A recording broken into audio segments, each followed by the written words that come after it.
Is family estrangement a fad, or are we witnessing a cultural shift? Have you ever noticed that almost every generation seems to think that the next generation has gone wrong? They're lazy, they're too emotional, they're entitled. And one of the newest examples of this is family estrangement. Some parents describe it as a modern trend, a fad fueled by therapy, social media, and the younger generation becoming too sensitive. But what if something much deeper is happening? What if family estrangement is not a story? What if it's a symptom of a much bigger culture shift? Throughout history, older generations have often criticized the younger ones. That's a tale as old as time. Every generation inherits a different way of seeing the world and assume that it's the right one. But history shows that society evolves. Our understanding of science evolved, our understanding of medicines evolved, and our understanding of relationships evolved too. So before we conclude that the younger generations has become more selfish, perhaps we could wonder, what happens when an entire generation becomes more aware of their inner world?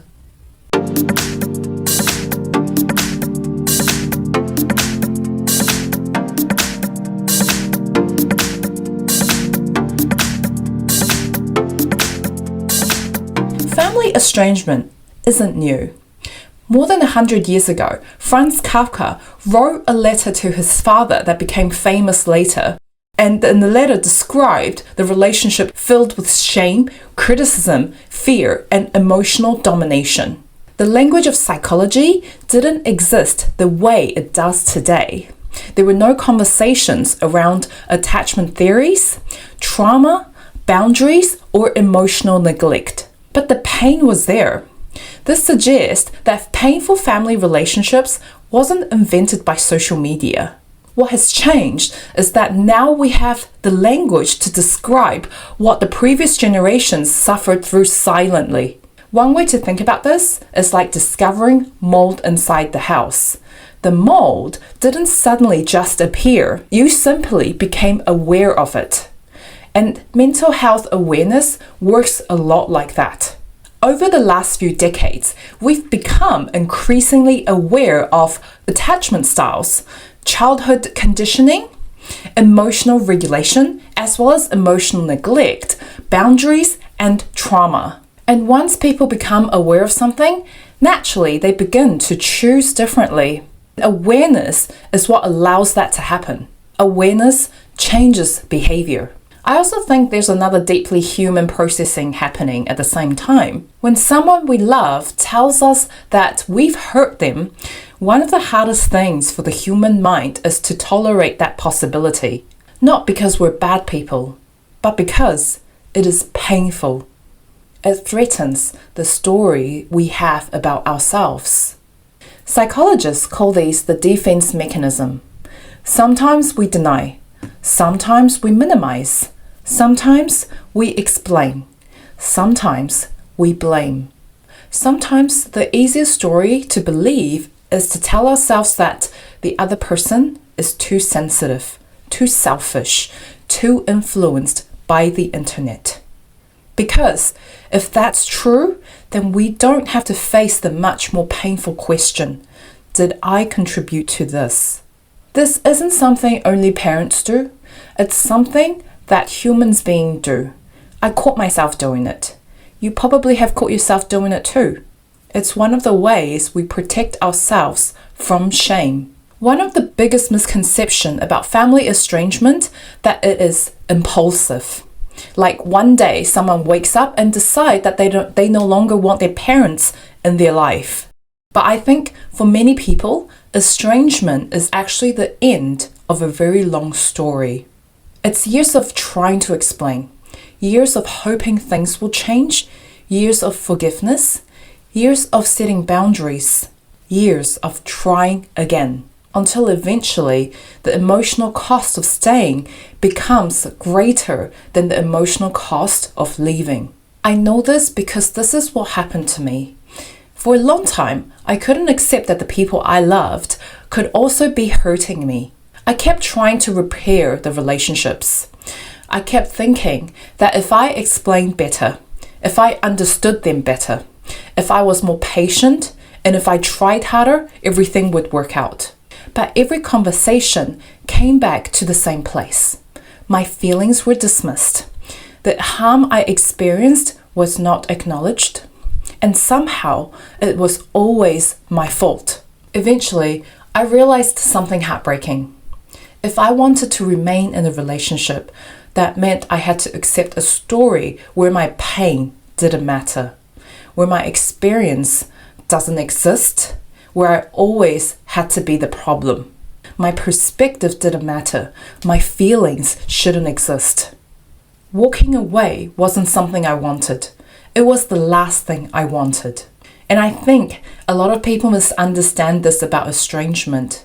It isn't an act of rejection. It's an act of survival. Even after making that decision, which was one of the most painful things I had to do in my life, I cried every night, almost for a year.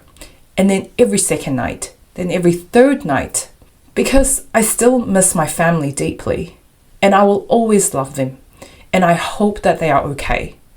Because estrangement doesn't mean that love disappears. If anything, that's what makes it painful. It wasn't only grieving the relationship I had, it was grieving the relationship I wish we could have had. The conversations I hope that we one day have. The understanding that I hope that one day we would reach. The parents I wished that could meet me where I was. Sometimes grief isn't about losing what we had. Sometimes it's about what we could have had. This is why I don't think the focus should be whether millennials or Gen Zs are causing family estrangement. I think it's more interesting to wonder what happens when an entire generation becomes more aware of their inner world. As consciousness evolves, our standard for relationships evolves too. The previous generations often asked, how do we keep the families together? And I think increasingly the younger generations are asking, how do we make relationships healthy enough so that people genuinely want to stay? Those aren't the same question. One prioritizes preserving the family, the other prioritizes the quality of relationship. Neither question is inherently wrong, but they can lead to very different answers. I also think it's important to not swing to the opposite extreme. Not every disagreement is abusive. Not every parent is narcissistic. Not every estrangement is healthy. Social media has helped many people to recognize harmful behaviors, but it also has made it easier to oversimplify incredibly complicated family systems. Life is almost always more nuanced than what the internet makes it to be. And maybe the focus shouldn't be on whether it is right or wrong to estrange your family. Maybe it's important to wonder, is this a consequence as a society becomes more aware of its inner world? And perhaps the first stage is recognizing unhealthy patterns. And hopefully what comes next is something even better, such as learning emotional maturity or learning accountability, learning how to apologize well, learning what boundary is or what healthy boundaries are and how to set it, learning how to resolve conflicts, or learning how to make relationships safe, emotionally safe, so that people want to stay. So maybe the future isn't more family estrangement. Maybe the future is about having relationships where fewer people feel that they have to leave. The real story isn't that families are falling apart. Perhaps it's about learning that love isn't measured by staying together at all cost. It's measured by whether a relationship allows both people to grow, and perhaps it's not the end of families, but the beginning of a healthy one. So I hope you've enjoyed that video. It was a little bit hard for me to make this video because it is quite personal, even though I'm not sharing any or much detail. I would also love to hear your story if this has resonated with you, and share your experience, because by sharing it, you could help other people make sense of their experience and help others to not feel so alone as well and feel more seen, heard, understood. And I hope you enjoy that. I already said that. And I shall see you very soon.